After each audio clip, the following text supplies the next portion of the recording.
Dans cette vidéo, je vais vous révéler pourquoi la conscience des choses, pourquoi le fait de mettre de la lumière, d'avoir conscience des choses, des prises de conscience, eh bien, est importante, parce que si vous ne le faites pas, ce dont vous n'êtes pas conscient vous contrôle.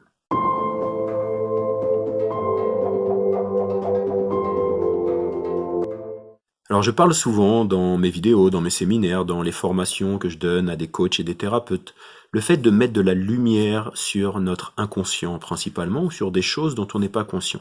J'utilise différentes méthodes pour ça, j'ai une méthodologie que j'utilise et que j'ai apprise à travers différentes expériences que j'ai eues personnellement, que ce soit au niveau des formations que j'ai faites, au niveau du développement personnel, que ce soit mes expériences spirituelles en vivant dans des monastères ou avec des yogis ou avec des chamans et autres, et puis toutes les formations de coach et de thérapeute que j'ai reçu, eh bien j'ai fait un mix avec tout ça, et puis j'utilise vraiment certaines méthodes précises qui nous permettent de mettre de la lumière, de mettre de la conscience sur certaines choses qui sont souvent inconscientes.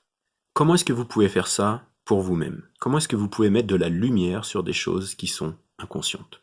Si vous avez la chance d'avoir un coach, un thérapeute, une personne qui peut vous accompagner, et qui, j'espère, pour elle, pour vous, connaît les méthodes qui permettent de mettre en conscience des choses qui sont inconscientes, eh bien cette personne va vous aider. Une des méthodes que j'utilise et dont je parle beaucoup, c'est la communication empathique. La communication empathique permet, en gros, de reformuler ce que nous dit la personne. Par exemple, vous venez me voir et puis vous avez une problématique, vous me parlez de votre vie, vous me dites voilà Frédéric, il y a des choses dans ma vie qui vont pas, mes relations personnelles se passent mal, ou au travail, j'en ai marre parce que mon patron, eh bien, il est toujours sur mon dos, ou les valeurs de la société, eh bien, ne me correspondent plus. Moi, en tant que thérapeute, une des méthodes que je vais utiliser va être de reformuler ce que vous me dites. Donc je vais te dire, eh bien, j'ai l'impression que tu te sens un peu frustré par rapport à ton travail, parce que les valeurs de l'entreprise ne te correspondent pas. Et ça va vous permettre de mettre de la lumière sur des choses dont vous parlez, mais qui sont pas complètement conscientes tout le temps. Quand on reformule ce que quelqu'un nous dit, très souvent, eh bien, cette personne n'était pas consciente de penser cela.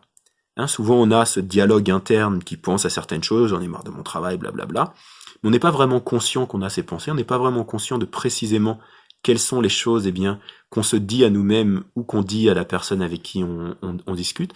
Et donc, si vous êtes avec une personne, demandez-lui de reformuler ce que vous dites, et vous allez voir, vous allez avoir une approche, un ressenti, une perception différente de ce que vous dit la personne, parce que en fait, elle est observatrice et qu'elle reflète ce que vous dites. Et en reflétant ce que vous dites, eh bien, vous prenez conscience. C'est un peu comme un miroir. C'est difficile de se voir, et on peut pas se voir si on n'a pas un miroir vraiment. Là, je vois pas mon visage, mes yeux, etc. Vous les voyez. Par contre, si je mets un miroir devant moi, je vais être capable de me voir. Et avec notre inconscient, avec notre esprit, c'est un petit peu la même chose. On n'est pas toujours conscient de ce qui se passe à l'intérieur de notre esprit, mais dès qu'on y met un miroir, alors la méditation peut permettre de faire ça, mais si on a une personne en face de nous qui reformule, qui reflète, tel un miroir, ce qu'on lui dit, eh bien on voit plus clairement déjà. C'est un peu la même notion que de se voir nous-mêmes dans un miroir. Si une personne en face de nous reflète ce dont on parle, eh bien on va avoir un effet miroir par rapport à ce qu'elle perçoit de ce qu'on lui dit. Donc ça, c'est une des méthodes. Si vous avez quelqu'un en face de vous qui peut reformuler, qui peut avoir une discussion avec vous en vous montrant qu'elle vous comprend, en reformulant. Faut en faire l'expérience pour vraiment voir l'effet positif. Vous pouvez voir sur ma chaîne YouTube, il y a plusieurs vidéos où j'ai fait ça avec certaines personnes, et vous allez voir qu'il y a des changements énormes qui se passent en quelques minutes, simplement parce que je reformule d'une certaine manière, je montre ce que me dit la personne. Alors il y a des moments aussi, il y a des incohérences, donc je vais challenger un petit peu la personne pour lui dire tu me dis ça, et puis tu me dis ça. Ouais, et puis c'est un petit peu contradictoire. Donc ça permet aussi de faire ça, parce que si on a vraiment conscience de ce que nous dit la personne, on voit un peu plus clairement ce dont elle nous parle, et donc en reflétant d'une certaine manière, et puis en lui montrant ses contradictions, eh bien elle va se rendre compte elle-même qu'elle a effectivement des contradictions, donc c'est un autre moyen. Je parlais de la méditation juste avant. La méditation est un super moyen pour moi, eh bien c'est comme si vous mettiez un miroir dans votre esprit, vous devenez l'observateur, vous prenez de la distance, vous prenez du recul sur ce qui se passe à l'intérieur de votre esprit, et au lieu d'être imbriqué, enfermé, bloqué dans vos pensées, dans vos émotions, dans votre situation particulière, vous prenez de la distance, du recul, et vous pouvez l'observer. Donc vous avez un regard qui est beaucoup plus large, qui va vous permettre de voir des choses que vous ne voyez pas si vous étiez vraiment enfermé dans cette situation. Si j'ai la main ici, elle peut pas voir ce qui se passe derrière, elle est bloquée, elle voit que au bout de son nez, comme on dit. Par contre, si elle prend du recul, Hein, en méditation, on va avoir un regard à 360 degrés autour de notre esprit, de notre problématique, de nos émotions, etc. Et donc on va pouvoir voir tout ce qui se passe à l'intérieur de notre esprit, beaucoup plus facilement. Donc la méditation permet ça. Il y a plusieurs méthodes de méditation, c'est vrai que c'est pas évident de s'y retrouver avec tout ce qu'on entend.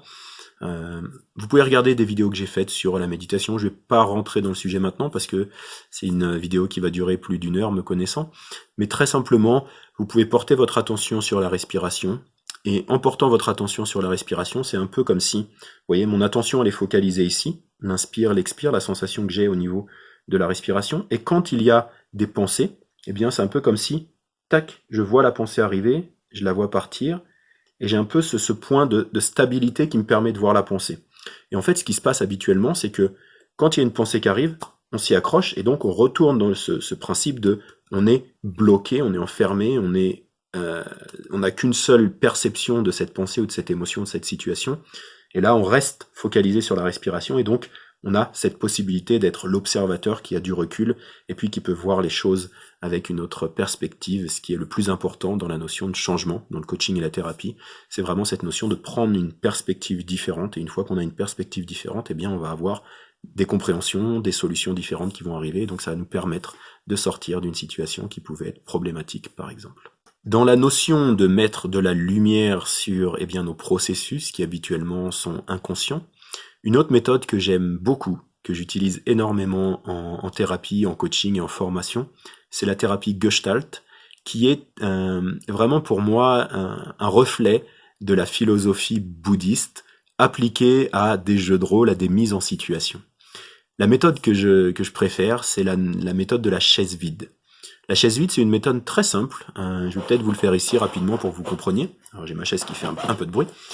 Vous êtes ici, et par exemple, on va prendre l'exemple de Frédéric I, qui veut parler à son émotion, qui peut être, par exemple, moi il y a des moments où je me sens frustré, il y a des trucs qui me frustrent, et donc je sens qu'il y a de la frustration qui vit en moi.